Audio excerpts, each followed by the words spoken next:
இந்தியர்களால் உருவாக்கப்பட்ட செயற்கை நுண்ணறிவை ஊக்குவிக்கும் வகையிலும் டிஜிட்டல் தளத்தை அடுத்த கட்டத்திற்கு கொண்டு செல்லும் வகையிலும் இந்திய பட்ஜெட்டில் போதிய நிதி ஒதுக்கீடு செய்ய வேண்டும் என்று தமிழ்நாடு தொழில் வர்த்தக சங்கத்தின் டிஜிட்டல் அமைப்பினர் தலைவர் முத்து வலியுறுத்தியிருக்கிறார். அவரோடு நமது செய்தியாளர் ரியாஸ் நடத்திய கலந்துரையாடலை தற்பொழுது பார்க்கலாம்.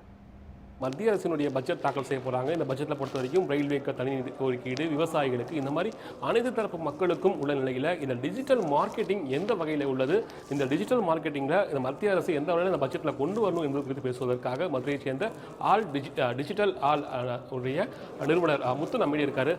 சார் வணக்கம் சார். வேகமாக வளர்ந்துருக்கிற டிஜிட்டல் பொறுத்த வரைக்கும் இந்த பட்ஜெட்டில் டிஜிட்டலோட முக்கியத்துவம் எந்த வகையில் இருக்கும்னு நினைக்கிறீங்க நீங்கள்? என்னுடைய பெயர் ஜே.கே. முத்து, தமிழ்நாடு தொழில் வர்த்தக சங்கத்துடைய டிஜிட்டல் அமைப்போட தலைவராக இருக்கேன். உங்களுக்கு தெரியும், இன்றைக்கி டிஜிட்டல் யுகத்தில் பெருசாக வளர்ந்துக்கிட்டே வர்றது ஆர்டிஃபிஷியல் இன்டெலிஜென்ஸில் அமெரிக்க நிறுவனங்கள் தான் பெருசாக கோலேஜ் சாட்ஜிபிடி உள்ளிட்ட ஜெமினி இந்த மாதிரி நிறைய ஏஐ டூல்ஸ் வந்துக்கிட்டே இருந்தால் கூட இன்றைக்கி டீப் சீக் அப்படின்னு சைனாவுடைய டூல் நிறைய விலை வந்துக்கிட்டு இருக்கு. அப்போது இந்திய அரசு நம் மேலை நாட்டு பிராண்டை மட்டுமே, தொழில்நுட்பத்தை மட்டுமே, எஸ்பெஷலி மற்ற டெக்னாலஜியை சார்ந்திருக்காமல் இந்தியாவில் அதை விட திறமையானவர்கள் ஒவ்வொரு மிகப்பெரிய நிறுவனங்களும் இந்தியர்கள் பெரிய அளவில் இருக்காங்க. குறிப்பாக தமிழர்களும் பெரிய அளவில் இருக்காங்க. அப்படியான திறமை வாய்ந்தவர்கள் நம்மகிட்ட இருக்கிறனால இவங்களுக்கான பட்ஜெட்டை இங்கே உள்ள இந்திய தொழில்நுட்ப நிறுவனங்களோட இணைத்து அதற்கு பெரிய பட்ஜெட்டை ஒதுக்கி நம்மளுடைய ஆரிஜினுடைய டெக்னாலஜியும் பிராண்டும், நம்ம இந்தியன் பிராண்ட்லேயும் நிறைய தொழில்நுட்பங்களை மேப்பில் ஆரம்பித்து டெக்னாலஜியில் பல ஏஐ டூல்லேருந்து பல விஷயங்களில் நம்ம ஓன் டெக்னாலஜி, ஓன் பிராண்டை உருவாக்கணும் அப்படின்றது அதற்கு ஒரு பெரிய பட்ஜெட்டை கவர்மெண்ட் ஒதுக்கணும். அது மட்டும் இல்லாமல் அந்த ஊர் சார்ந்த தமிழகத்தில் ஒவ்வொரு ஏரியாவை சார்ந்த அந்த தொழில்நுட்ப நிறுவனங்களுக்கு கவர்மெண்ட்டோட இன்ஃப்ராஸ்ட்ரக்சர் ப்ராஜெக்டில் அவங்களுக்கு ஒரு சதவீதத்தை அந்த லோக்கலில் உள்ள பிஸ்னஸ்க்கே ஒதுக்கவும் செய்யணும். பட்ஜெட்டில் அப்படி செஞ்சுக்கிட்டே இருந்தால் உள்நாட்டில் உள்ள வணிகமும் அந்த சார்ந்திருந்த தொழில்நுட்ப நிறுவனங்களும் வளரும். நம்ம இந்தியாவுக்கான சொந்த தொழில்நுட்ப சொந்த பிராண்டும் பெருசாக வளருவதற்கான வாய்ப்பு, மேலை நாடுகளோட அடுத்தடுத்த ஜென்ரேஷனில் போட்டி போடுறதுக்கு இந்தியா முதன்மையாக நிற்கிறதுக்கான வாய்ப்பு இருக்கும் நம்புகிறேன். சார், இப்போ டிஜிட்டலை பொறுத்த வரைக்கும் காய்கறிலேருந்து பால்லேருந்து எல்லாமே எல்லா வியாபாரமும் டிஜிட்டல் நோக்கியும் போயிட்டுருக்காங்க.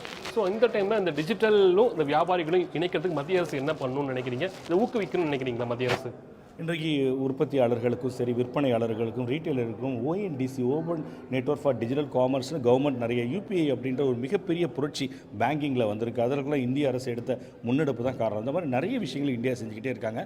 அது மட்டும் பத்தாது, செஞ்சது 10%, செய்ய வேண்டியது 90% இருக்குது. ஆனால் அதற்கான அவேர்னஸும் எங்களை மாதிரி டிஜிட்டல் மாதிரியான நிறைய அமைப்புகள் நாங்கள் விழிப்புணர்வை மக்களுக்கு கொடுத்துட்டே வரோம். உதாரணத்துக்கு கலாம் ஐயா துவக்கி வச்சது, அப்துல் கலாம் ஐயா துவக்கி வச்சது கலாம் டிஜிட்டல் வில்லேஜ் அப்படின்னு போய் வில்லேஜில் உள்ள அங்கே விவசாயிகளுக்கும் கிராம மக்களுக்கும் நாங்கள் விழிப்புணர்வு கொடுத்து சிறு சிறு வணிகர்கள், பாதையோர சாலையோர வணிகர்கள் முதற்கொண்டு இந்த நாங்கள் இன்ஃபர்மேஷனை கொடுத்துக்கிட்டே இருக்கோம், அவேர்னஸ் கொடுத்துட்டு இருக்கோம். இன்றைக்கி தெரியும் உங்களுக்கு, சின்ன சின்ன பூக்கடை வரைக்கும் QR கோடு வாங்கி பேமெண்ட் பண்ணுற அளவுக்கு மக்களுக்கும் அவேர்னஸ் நிறைய வந்துருச்சு.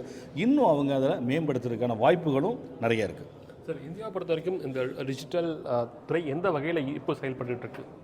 டிஜிட்டல் துறை உண்மையாகவே சொன்னால், நான் முன்னாடியே மென்ஷன் பண்ண மாதிரி பேங்கிங்கில் நம்மளை பார்த்தா அமெரிக்கா கூட இன்றைக்கி யூபிஐ சிஸ்டம், அதாவது unified payment interface, national payment corporation எடுத்த முன்னெடுப்பில் எடுத்துகிட்டே இருக்காங்க. அதனால் இந்தியா மிகப்பெரிய வளர்ச்சி போயிட்டுருக்கு. ஆனால் ஒரே ஒரு விஷயம் முன்னாடி சொன்ன மாதிரி, அது நம்மளுடைய சொந்த தொழில்நுட்பமும் பிராண்டாக இருக்குமான்றதில் அதில் நிறையா நமக்கு பிரச்சனை இருக்குது. அப்போ நம்ம அதிரடியாக இந்த ஆர்டிஃபிஷியல் இன்டெலிஜென்ஸ் அடுத்தடுத்து வளரக்கூடிய துறைகளில் இந்தியா நிறைய முதலீடு செய்யணும். இந்திய கவர்மெண்ட்டை அவங்க பட்ஜெட்டில் பெருசாக ஒதுக்கி நிறைய தொழில்நுட்ப நிறுவனங்களை இங்கே பயன்படுத்தி செய்ய வேண்டிய கடமை நிறைய இருக்கு.